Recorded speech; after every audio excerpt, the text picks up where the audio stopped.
ಗುರು RCB match ಗೆದ್ದಿದ್ದು ಕನಸೋ ಇದು ನನಸೋ ಇದು ಅನ್ನೋ ಕನ್ಫ್ಯೂಷನಲ್ಲಿನೇ ಬೆಳಗ್ಗೆಯಿಂದ ನಮ್ಮ ಬಾಯ್ಸ್ದು ಸ್ಟೇಟಸ್ಗಳನ್ನೇ ನೋಡ್ಕೊಂಡು ಕೂತಿದ್ದೆ. ಅಷ್ಟರಲ್ಲೇ ನಮ್ಮ ಅಣ್ಣ ಕಾಲ್ ಮಾಡಿ RCB ವಿಕ್ಟ್ರಿ ಪರೇಡ್ಗೆ ಬೆಂಗಳೂರು ಹೋಗೋಣ, ರೆಡಿ ಆಗು ಅಂದರು.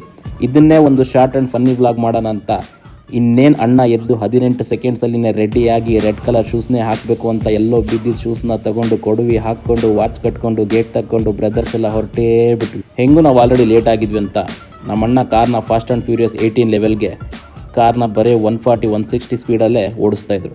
ಟ್ರಾಫಿಕ್ ಬರೀ ಬೆಂಗಳೂರಲ್ಲೇ ಇರುತ್ತೆ ಅಂದ್ಕೊಂಡ್ರೆ ನಮ್ಮ ಮನೆ ಬಾರಕ್ಕೆ ಹೈವೇಲು ಟ್ರಾಫಿಕ್ಕು. ಹಂಗೆ ಗ್ಯಾಪಲ್ಲಿ ಟೀ ಕುಡ್ಕೊಂಡು ನಮ್ಮಣ್ಣ ಫುಲ್ ಹೊಟ್ಟೆ ಹಸಿತಿದೆ, ಇನ್ನು ಊಟ ಮಾಡಿಲ್ಲ ಅಂತ 100 ಸರಿ ಬಡ್ಕೊಂಡ್ರು ಊಟಕ್ಕೆ ನಿಲ್ಸಿದ್ರೆ ಟೈಮ್ ಆಗಿಬಿಡುತ್ತೆ ಅಂತ ಬರೀ ಬಟಾಣಿ ತಿನ್ನಿಸ್ಕೊಂಡು ಜೀವನ ಮಾಡಿಸ್ಕೊಂಡು ಕರ್ಕೊಂಡು ಹೋಗ್ತಾ ಇದ್ವಿ. ಅವಾಗಲೇ ಇದ್ದಿದ್ದು ಟ್ವಿಸ್ಟ್, ನಾವು ಹೋಗ್ತಾ ಇದ್ದಿದ್ದು ಸ್ಪೀಡ್ಗೆ ಮಿಸ್ ಮ್ಯಾಚ್ ಆಗಿ ಕೂಲೆಂಟಲ್ಲಿ ಇದ್ದಿದ್ದು ನೀರೆಲ್ಲ ಖಾಲಿಯಾಗಿ ಹೊಗೆ ಎದ್ದೇಳ್ತಾ ಇತ್ತು. ಮತ್ತೆ ಗಾಡಿನ ತಳ್ಳಿ ಸೈಡ್ಗೆ ಹಾಕಿ ಇಂಜಿನ್ ಕೂಲ್ ಆಗೋವರೆಗೂ ವೆಯ್ಟ್ ಮಾಡಿ ನೀರು ಫುಲ್ ಹಾಕ್ಕೊಂಡು ಗಾಡಿ ರೆಡಿ ಆಯಿತು ಅನ್ನೋ ಖುಷಿ ನಮ್ಮಣ್ಣ ಫುಲ್ಲು ಡ್ಯಾನ್ಸ್.